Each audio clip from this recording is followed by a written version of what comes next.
Det är superjobbigt med bebisar som vaknar ofta under natten eller kanske vaknar länge. Vissa har helt enkelt svårt att somna om, andra vill upp och leka. Men klokt att du rullar igång den här videon, för du ska få mina bästa tips för att slippa uppvaken på natten.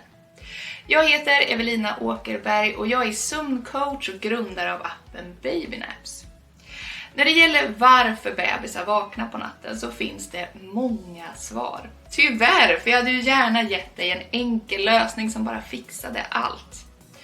Det är dock så att du som förälder behöver leka lite sömndetektiv och försöka hitta anledningarna som gör att just din bebis vaknar. Innan vi börjar, den här videon riktar sig till dig som har en bebis som är över 4-5 månader.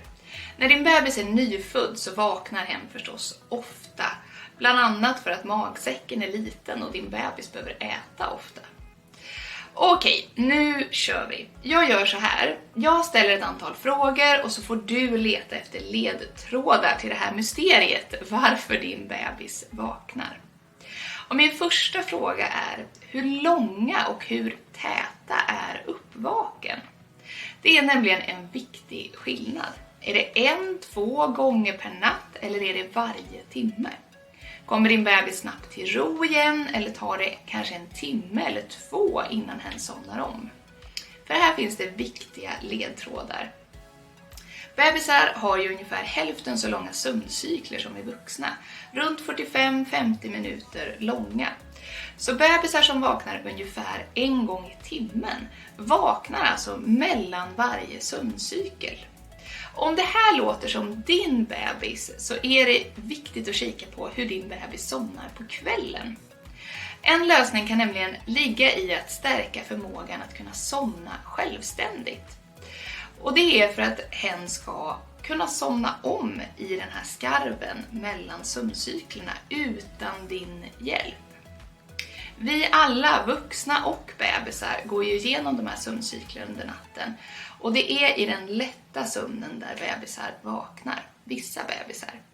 För har vi lärt oss att somna om så märker vi inte av de här uppvaken.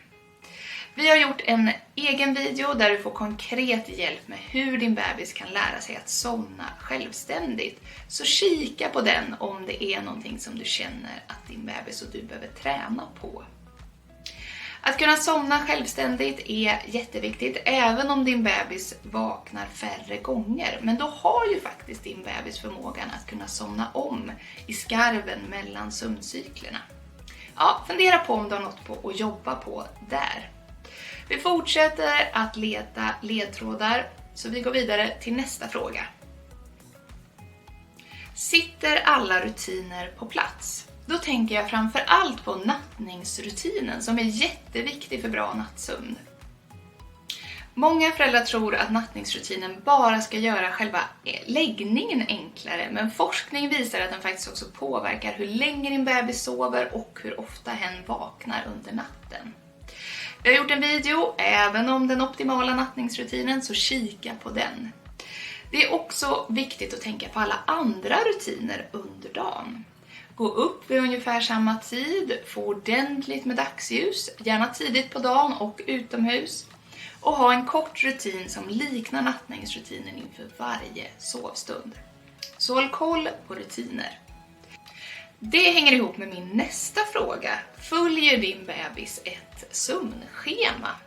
En väldigt vanlig anledning till att bebisar vaknar på natten är nämligen tajmingen av sömnen på dagen och att den inte är optimal. Och risken när inte tajmingen sitter är att din bebis antingen inte blir tillräckligt trött eller, desto vanligare, att hen blir övertrött. Det är med andra ord superviktigt att din bebis tajmar dagens sovstunder och att schemat är anpassat bland annat efter hur långa sovstunder din bebis normalt sover. I vår app Babynaps får du veta exakt hur sömnschemat bör se ut för din bebis och den växer med din bebis så att du alltid har uppdaterade sovtider. Täta uppvak kan också ha att göra med att sista vakentiden mellan sista sovstunden och läggdags är för lång. Va, tänker du då? Borde inte bebisen sova bättre om hen har varit vaken länge? Nej, mot all logik så blir din bebis inte tröttare av för lite sömn eller att vara vaken länge, utan precis tvärtom. Din bebis blir istället övertrött och det liksom speedar kroppen. Det blir helt enkelt svårare för din bebis att komma ner i varv och att komma in i riktigt djup sömn. Så kolla noga i babynaps när din bebis bör vakna från sin sista sovstund. Ja, så dagens sömn påverkar nattens sömn. Det är vad jag vill säga. Så följ sömnschemat i babynaps och håll koll på att din bebis sover både tillräckligt under ett dygn samt att hen prickar in sina sovtider. Nästa fråga. Påverkar din bebis utveckling sömnen just nu? Det brukar vi kalla för sömnregressioner, alltså perioder när din bebis motoriska utveckling gör att sömnen blir sämre under en period. Vi har gjort också en video om just sömnregressioner, men håll koll lite extra på detta om din bebis är runt 4 månader, 5-6 månader, 8-10 månader och även vid 12, 18 och 24 månader.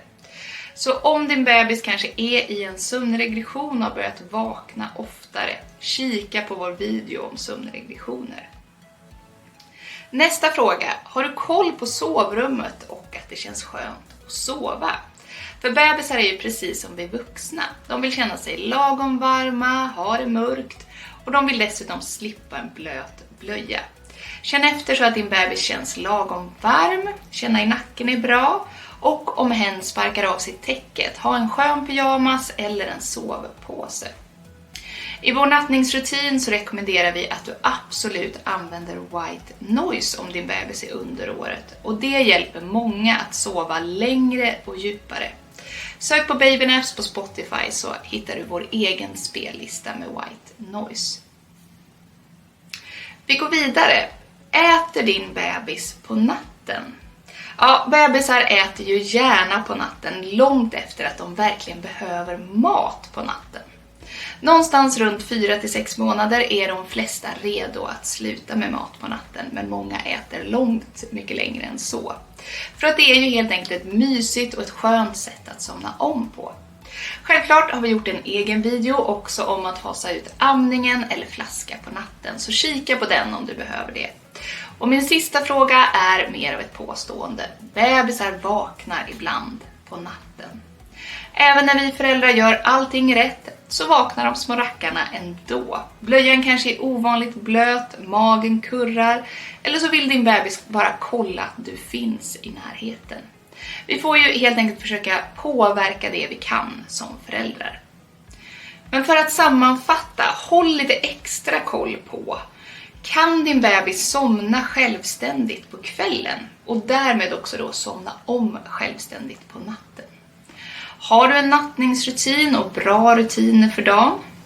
Följer din bebis rätt sovtider på dagen? Superviktigt.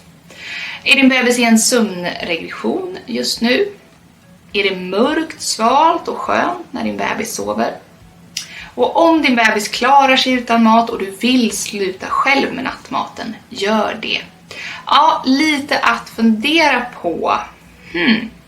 Lycka till och jag hoppas att du får sova gott.